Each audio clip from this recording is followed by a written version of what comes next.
दोस्तों आजकल सब एक ही सवाल पूछ रहे हैं कि क्या भारत में दोबारा से लॉकडाउन लग रहा है। तो दोस्तों लॉकडाउन तो लगेगा ही, इसमें कोई दो राय नहीं है। लेकिन क्या ये कोरोना के जैसा लॉकडाउन रहेगा या फिर लोग घरों में ही अपने लॉक हो जाएंगे, क्योंकि ना तो डीजल मिलेगा, ना पेट्रोल मिलेगा और ना ही उनके पास गैस सिलेंडर रहेगा। ज़रूरत की जो सामान रहेंगे वो ज़रूरत से ज़्यादा महंगे हो सकते हैं। तो आज का जो वीडियो है कि क्या वाकई में लॉकडाउन लगेगा और लगेगा तो कैसा लगेगा, इसी पर है। तो आइए जानते हैं सब कुछ। लेकिन वीडियो में आगे बढ़ने से पहले बस वही रिक्वेस्ट, वीडियो को लाइक कर दीजिए, चैनल को भी सब्सक्राइब कर लीजिए ताकि मेरा हौसला बढ़ता रहे। दोस्तों आज की जो स्थिति है, कहीं ना कहीं ईरान, इजराइल और अमेरिका का जो युद्ध चल रहा है उसी के चलते है। लेकिन लोग अभी तक सरकार पर भरोसा किए हुए थे कि हम लोग इसमें जो है सुरक्षित हैं, और सरकार भी लोगों को भरोसा दिलाते आ रही थी कि चिंता की कोई बात नहीं है, तेल पर्याप्त है, गैस पर्याप्त है, जो राशन भंडार हैं वो तो पर्याप्त रहते ही रहते हैं। लेकिन सरकार के कहने के बावजूद दिल्ली के अंदर, दिल्ली जैसे शहर के अंदर दोस्तों, जो देश की राजधानी है, कि वहाँ पर जो सिलेंडर है वो 4,000 रुपये मिनिमम मिल रहा है। 4,000 रुपये से लेकर 6,000 तक जो फुटकर भरे जा रहे हैं वो कम से कम 400 रुपये किलो तक भरे जा रहे हैं। और ये सब चीज़ें अपने यहाँ जो उत्तर प्रदेश में और भी जो राज्य में हैं, गैस की बुकिंग नहीं हो रही, अगर हो रही है तो वहाँ पर जाने के बाद भी नहीं मिल रहा है। दिल्ली के अंदर भी ऐसा नहीं है कि बुकिंग पे सिलेंडर नहीं मिल रहा है, मिल रहा है, लेकिन काफ़ी मुश्किलों के बावजूद मिल रहा है। सिलेंडर मिल रहा है, लेकिन जो डिलीवरी करने घर पर आते थे वो आ नहीं रहे हैं, वो एजेंसी पे बुला रहे हैं, और एजेंसी पर भी जाओगे तो उसका जो रसीद है वो कहीं और मिल रहा है और उसके बाद डिस्ट्रीब्यूट कहीं और किया जा रहा है। तो काफ़ी मशक्क़त करने के बाद एक सिलेंडर जो है लोग ला पा रहे हैं। और ऊपर से 24 तारीख की जो अभी भाषण हुई प्रधानमंत्री की, उन्होंने इस डर को दोस्तों और बढ़ा दिया। उन्होंने कहा कि हमें किसी भी मुश्किलों का सामना करने के लिए तैयार रहना होगा, क्योंकि हम कोरोना काल में जिस तरीके से सारे लोग एकजुट होकर उसका सामना किए थे, और उसी तरीके का फिर से आ सकता है वो समय, और लोगों को तैयार रहना ही होगा। इस तरीके से जैसे ही उन्होंने कहा तो लोगों को समझ गया कि यार अंदर की जो हालत है वो बहुत ख़राब है। तो इसीलिए वो जख्म जो है अभी तक लोग भूल नहीं पाए हैं। मुंबई से, दिल्ली से, कहाँ कहाँ से लोग पैदल चले आ रहे थे, कितने लोग जो है भूखमरी के शिकार हो गए, कितने लोग तो ऐसे मर गए दूसरी बीमारी से, कोरोना से जितने मरे उससे 90% ज़्यादा तो अदर बीमारी से मिल गए, क्योंकि उन्हें समय से चिकित्सा नहीं मिल पाई थी, हॉस्पिटल तक पहुंच नहीं पाए थे। तो वो सब समय याद करके लोगों का दिल दहल गया। और दोस्तों प्रधानमंत्री जी के इस भाषण के बाद लोग पेट्रोल पंप पर भीड़ लगाने शुरू कर दिए। ये सरकार का कहना है और वो कह रहे हैं कि नहीं, ये अफवाह है, और लोग जो इकट्ठा हो रहे हैं पेट्रोल पंप पर, जो वो भीड़ लगा रहे हैं, डीजल और पेट्रोल भरा रहे हैं, ये कहीं ना कहीं अफवाह के चलते हैं। और दोस्तों इसका नतीजा ये हुआ कि पेट्रोल पंप पर जो पेट्रोल थे, डीजल थे, वो सब एक ही दिन में ख़त्म हो गए। अभी मैं कल की ही बात बता रहा हूँ, मैं कहीं पर गया हुआ था, 80 किलोमीटर मैं बाइक से गया हुआ था, और जब वहाँ मैं जा रहा था और वहाँ से लौट रहा था, इस दौरान मैंने देखा कि जो पेट्रोल पंप हैं, 4 में से 3 पेट्रोल पंप तो बंद हो चुके हैं। वहाँ पर ना तो कर्मचारी हैं और ना ही जाने का जो रास्ता है वो उसको ब्लॉक कर दिया गया है। वहाँ तक कोई पहुँच नहीं पा रहा है। दूर से ही देखकर उन्हें पता चल रहा है कि यहाँ पर पेट्रोल नहीं है, डीजल नहीं है। वो अपनी गाड़ी को आगे बढ़ा ले रहे हैं। लेकिन 4 में से जो एक पेट्रोल पंप जो खुला भी है, उस पर कम से कम सैकड़ों लोगों की भीड़ जमा है, खचाखच गाड़ियों से भरे हुए हैं। लोगों की वहाँ पर अफरा तफरी लगी हुई है, पुलिस वाले लगे हुए थे। और तब जाकर मुझे पता चला कि यार वाकई में जो पेट्रोल और डीजल की क्राइसिस है वो शुरू हो चुकी है।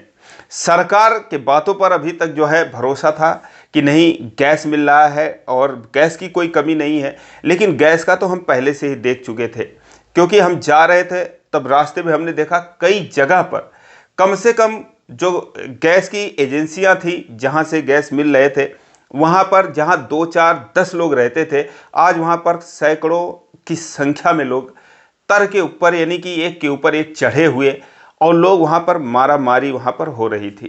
तो सरकार का यह कहना है कि एक बहुत बड़ा अफवाह है, और अफवाह के नाते लोग पानी की टंकी में डीजल भरा ले रहे हैं।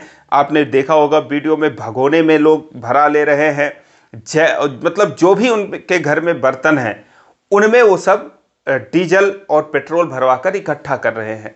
चलो ये बात मान लेते हैं कि अफवाह है और अफवाह के चलते लोग भरा कर रख ले रहे हैं कि कहीं ख़त्म ना हो जाए। लेकिन दोस्तों गैस जो है वो किसी भगोने में तो भरा नहीं जा सकता, गैस जो है किसी प्लास्टिक के केन में तो भरा नहीं जा सकता। गैस का तो एक सिलेंडर होता है, वो सिलेंडर में ही आ सकता है। तो क्या लोगों ने सिलेंडर में डंप कर रखा है उन्होंने, क्योंकि सिलेंडर तो किसी के पास होता नहीं, तो फिर गैस की किल्लत क्यों हो गई। मान लिया डीजल पेट्रोल लोग ज़रूरत से ज़्यादा अपने घर में भर लिए, जिसके पास 10 लीटर की ज़रूरत है वो 100 लीटर ला के जमा कर लिया है, लेकिन गैस तो इतना जमा नहीं कर सकता। किसी के घर में 1 सिलेंडर होगा, किसी के घर में 2 सिलेंडर होगा, बस यही होगा। ऐसा तो है नहीं कि सब लोग 10-10 सिलेंडर में भर लिए, सिलेंडर ही नहीं खाली रहेंगे तो भरेंगे कहाँ। तो फिर सिलेंडर की मारामारी क्यों हो गई। तो कहीं ना कहीं दोस्तों इसका एक ही जवाब है कि लॉकडाउन जैसी स्थिति आ गई है। आप सड़कों पर अगर देखोगे तो जो गाड़ियां चल रही थी आज उनमें जो है कम से कम आधे से ज़्यादा गाड़ियां बंद हो चुकी हैं। या तो अपना डीजल बचा रहे हैं, पेट्रोल बचा रहे हैं, या फिर दोस्तों उन्हें मिल ही नहीं रहा है। अब दोस्तों सबसे बड़ा डर ये है कि अगर ये ऐसे ही चलता रहा और कहीं 1 महीने तक ऐसे चलने लगा, डीजल और पेट्रोल की किल्लत हो गई, तो फिर दोस्तों किसानों का क्या होगा। क्योंकि किसानों का जो फसल है, गेहूं की फसल है, वो एकदम कटने को तैयार है और उसको काटने के लिए जो कंबाइन होती है दिन में कम से कम 150 से 200 लीटर डीजल की उसे आवश्यकता होती है। उनको डीजल नहीं मिलेगा तो फिर फसल कैसे कटेगी। और जो किसान फसलों को मान लो अपने हाथ से काट लेंगे, हंसिए से काट लेंगे, अपने औजार से काट लेंगे, तो फिर कहीं ना कहीं उसकी भी तो मड़ाई के लिए उन्हें ट्रैक्टर और थ्रेसर का सहारा लेना पड़ेगा। तो फिर ट्रैक्टर कहाँ से चलेंगे जब डीजल नहीं मिलेगा। तो कहीं ना कहीं दोस्तों आने वाला जो समय है, जो प्रधानमंत्री जी ने कहा है, दोस्तों प्रधानमंत्री जी अगर कोई पॉजिटिव बात करते हैं कि ये योजना है और यहाँ विकास हो रहा है, ये होगा वो होगा, तो उसमें भले ही 1-2% झूठ हो, लेकिन जब वो मुसीबत की बात करते हैं तो दोस्तों 100% उसमें सच्चाई होती है। और उन्होंने जैसे कहा है कि तैयार रहने की ज़रूरत है, कोरोना जैसा समय आ सकता है और जैसे उस समय हुआ था तो वैसे ही तैयार रहने की ज़रूरत है, वैसे ही मुश्किलों का सामना करने के लिए तैयार रहें। तो दोस्तों कहीं ना कहीं इस बात में सच्चाई है और कहीं ना कहीं जो अंदर की चीज़ें हैं वो सरकार ही जानती है। तो ये आप लोग भी जान लीजिए कि दोस्तों जो दौर आने वाला है वो सबसे मुश्किल दौर आने वाला है, क्योंकि जो ईरान और इजराइल की लड़ाई है वो तो ख़त्म अभी हुई नहीं है और ना ही होने की संभावना है। क्योंकि अभी तक जो लोग समझ रहे थे कि ईरान किसी भी वक्त जो है वो अपने आप को सरेंडर कर सकता है इजराइल के हाथों, अमेरिका के सामने, तो दोस्तों अंदर से ये खबर है कि अब ईरान के सामने कोई मुश्किल नहीं है, क्योंकि उसकी मदद जो है कहीं ना कहीं बैकडोर से चाइना कर रहा है। जैसे पाकिस्तान की मदद चाइना ने किया था जब उस पर ऑपरेशन सिंदूर हुआ था, हमारे देश के सैनिकों ने किया था, पाकिस्तान को सबक सिखाई थी। कहीं ना कहीं जो हमारा नुकसान हुआ था, जो भी कुछ हुआ था उसमें, वो पाकिस्तान नहीं किया था, उसके बस की बात नहीं थी, चाइना ने उसे सपोर्ट किया था और कहीं ना कहीं अमेरिका ने भी पाकिस्तान को सपोर्ट किया था। तब जाकर दोस्तों थोड़ी बहुत जो पाकिस्तान था वो अपने आप को संभाल पाया था। तो यही हाल अब ईरान के साथ भी हो रहा है। हालांकि ईरान के सपोर्ट में भारत भी है, भारत के नागरिक भी है, क्योंकि ईरान के नागरिक जो है वो बहुत अच्छे हैं। तो अब ईरान की मदद चाइना कर रहा है, रशिया कर रहा है। तो दोस्तों अब इससे मतलब ये साफ है कि ये जो युद्ध है अभी कुछ दिन तक और चलने वाला है। कितना दिन चलेगा कुछ कहा नहीं जा सकता, क्योंकि अब ईरान को सपोर्ट मिल रहा है चाइना का और रसिया का, और अमेरिका और इजराइल को जब ये समझ में आ गया कि अब ईरान युद्ध में पीछे नहीं हटने वाला है, तो फिर वो सीज फायर की बात कर रहा है। बातचीत की जो है नौबत आ गई है। अमेरिका कह रहा है कि अब हमारी बातचीत होगी और इस युद्ध को हम रोकना चाहेंगे, लेकिन ईरान अब ये युद्ध रोकने वाला नहीं है। तो इसका मतलब साफ है कि अभी भी जो स्टेट ऑफ हार्मोज है वो बंद रहेगा, क्योंकि भारत की जो खपत है कम से कम 28 से 30 लाख मेट्रिक टन की रोज की है एलपीजी की यानी कि गैस की, और कम से कम 30 से 35 लाख मेट्रिक टन डीजल और पेट्रोल की खपत है। भारत सरकार कह रही थी हमारे पास 70 दिन का स्टॉक मौजूद है, यानी आज से तेल बंद हो जाए तो भी हम 70 दिन अपने देश को चला सकते हैं। लेकिन दोस्तों फिर उसके बाद उन्होंने कहा नहीं, 25 दिन का है। और अभी दोस्तों मुश्किल से 10-15 दिन हुए हैं और पेट्रोल पंप की यह हालात है कि दोस्तों लंबी लंबी लाइनें लगी हैं, ना डीजल मिल रहा है ना पेट्रोल मिल रहा है। गैस की तो बात ही छोड़ दीजिए, हर किसी को पता है। तो अभी तक तो सिर्फ गैस और डीजल पेट्रोल की ही बात हो रही है। आने वाले समय में दोस्तों खाद पर भी असर पड़ सकता है, क्योंकि रसिया का जो जहां से वो अमोनियम नाइट्रेट पैदा करता था और एक बहुत बड़ा एक्सपोर्टर था यूरिया खाद का, उसके उस प्लांट पर यूक्रेन ने हमला कर दिया है। ड्रोन हमला के तहत वो फैक्ट्री उसकी ध्वस्त हो गई है। उसे बनने में, फिर से शुरू होने में 1 महीने का वक्त लगेगा, 1 से 2 महीने का। और रसिया ने कहा है कि अब हम जो है अपना जो उर्वरक है वो हम एक्सपोर्ट नहीं कर सकते। तो कहीं ना कहीं दोस्तों वहाँ पर भी संकट आ रहा है।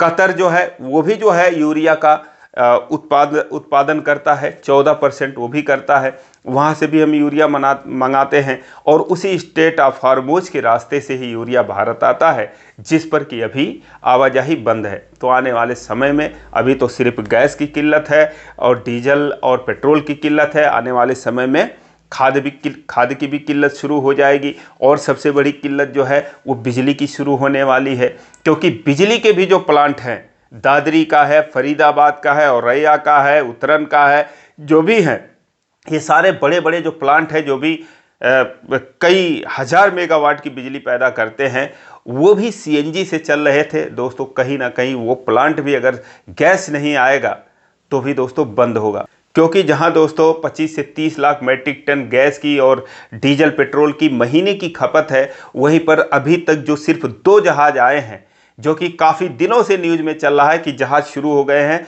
आए हैं सिर्फ 2 जहाज, एक है शिवालया और एक है नंदा। ये दोनों जहाज जो है कुल मिलाकर 1 से 1.25 लाख मैट्रिक टन ही गैस ला पाए हैं, जबकि महीने की खपत है 25 से 30 लाख मैट्रिक टन की, यानी कि कुल मिलाकर 10% भी अभी तक नहीं आ पाया है। तो दोस्तों आने वाले समय में लॉकडाउन तो अभी बाद में लगेगा, लेकिन वाट तो लगनी शुरू हो गई है। जनता त्राहि त्राहि कर रही है। अगर ये अफवाह है तो दोस्तों अफवाह भी अगर कुछ हो सकता है तो कुछ इसमें सच्चाई है, इसमें कोई दो राय नहीं है।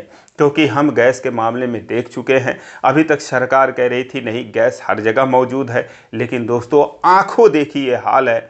अभी मैंने कल ही ये देखा, पेट्रोल पंपों पर देखा, गैस एजेंसियों पर देखा। तो क्या ये अफवाह, सारा कुछ अफवाह हो सकता है? तो मुश्किलों का दौर शुरू हो गया है। ये कब तक होगा कुछ नहीं कहा जा सकता, क्योंकि ये वार है, ये वार ख़त्म होने का नाम नहीं ले रहा है। और कई देशों में, अपने जो पड़ोसी देश हैं, बांग्लादेश, पाकिस्तान, थाईलैंड, श्रीलंका और भी जो देश हैं, स्लोवाकिया, केनिया, इजिप्ट, यहाँ सब लॉकडाउन लग चुका है। कहीं कहीं पर पाकिस्तान में 4 दिन काम है और 3 दिन जो है सरकारी छुट्टी है हफ्ते में। और जो फिलीपींस है वहाँ भी इमरजेंसी लग गई है। और बांग्लादेश में तो और भी हालत ख़राब है। ऑलरेडी वहाँ पर स्कूलों के ऑनलाइन क्लास शुरू हो गई है। स्कूल वगैरह बंद किए जाने का प्लान है कि जो लड़के हैं, जो बच्चे हैं पढ़ने वाले, वो ऑनलाइन क्लास घर से ले रहे हैं। प्राइवेट कंपनियों में वर्क फ्रॉम होम, यानी कि टोटल जो कोरोना काल में था वही दोस्तों वाकई में समय धीरे धीरे आ रहा है। और दोस्तों बस फ़र्क यही है कि वो महामारी के चलते थी, उसमें मास्क लगाना पड़ता था, उसमें एक डर ये भी था कि यार कहीं मुझे कोरोना ना हो जाए, कहीं मेरी जान ना चली जाए। लेकिन इस लॉकडाउन में दोस्तों जो आएगा वास्तव में बहुत ही कहें कि बीमारी का तो डर नहीं रहेगा, जान का खतरा तो नहीं रहेगा। ये बात ज़रूर है कि दोस्तों अगर डीजल नहीं मिलेगा तो गाड़ियाँ नहीं चलेंगी, और गाड़ियाँ नहीं चलेंगी तो मंडी में सब्जी नहीं आ पाएगा, सब्जी नहीं आ पाएगा तो दोस्तों आप सोच ही सकते हैं कि आपके किचन तक कैसे पहुंचेगा। जो दुकानों पर यहाँ भी कहा जा रहा है कि जो सर्फ होता है, जो सर्फ बनता है, उसमें जो केमिकल मिलता है वो भी बाहर से आता है और उसी स्टेट ऑफ हॉर्मोज के रास्ते से ही आता है, वो आना बंद हो गया है। तो कहीं ना कहीं सर्व की भी दिक्कत शुरू हो गई है। फिलहाल जो सरकार है इस पे सर्वदलीय बैठक करने जा रही है, विपक्ष को बताने जा रही है, क्योंकि भाई विपक्ष जो है वो इस समय सरकार को घेरे हुए है, सवाल कर रही है कि सरकार क्या इंतजाम कर रही है गैस की क्राइसिस से निपटने के लिए, डीजल पेट्रोल के क्राइसिस से निपटने के लिए, और इस युद्ध में जो उसकी विदेश नीति है वो क्या कर रही है, उसका क्या स्टैंड है। विपक्ष जो है लगातार सरकार से सवाल कर रही है, तो सरकार इन्हीं सवालों का जवाब देने के लिए सर्वदलीय बैठक कर रही है और वहाँ पर वो विपक्ष को बताएगी कि हम जो है क्या क्या कदम उठा रहे हैं। और फिर उसके बाद अगर विपक्ष को संतोषजनक जवाब नहीं मिला तो दोस्तों फिर से जो हो हल्ला है वो मचना जरूरी है, और वो मचाएंगे ही। और दोस्तों सरकार और विपक्ष की लड़ाई में नुकसान तो जनता का ही होने वाला है, इससे कोई फ़ायदा होने वाला है नहीं। तो फिलहाल दोस्तों अभी जो लॉकडाउन की स्थिति है वो अभी तो नहीं है, सरकार ने घोषणा नहीं की है, लेकिन दोस्तों वाट तो लगी गई है और जो स्थिति है वो सामान्य नहीं है। फिलहाल जो उम्मीद करते हैं यही करते हैं कि सरकार जो है सारे जो ज़रूरी कदम है वो उठाएगी और जनता को कोई परेशानी नहीं होगी। फिलहाल आप कमेंट करना ना भूलें कि आप किस शहर से हैं, क्या वहाँ पर डीजल पेट्रोल मिल रहा है या नहीं मिल रहा है, अपना नाम भी लिखिएगा। फिलहाल आज के लिए बस इतना ही, फिर मिलेंगे अगले वीडियो में, तब तक के लिए जय हिंद।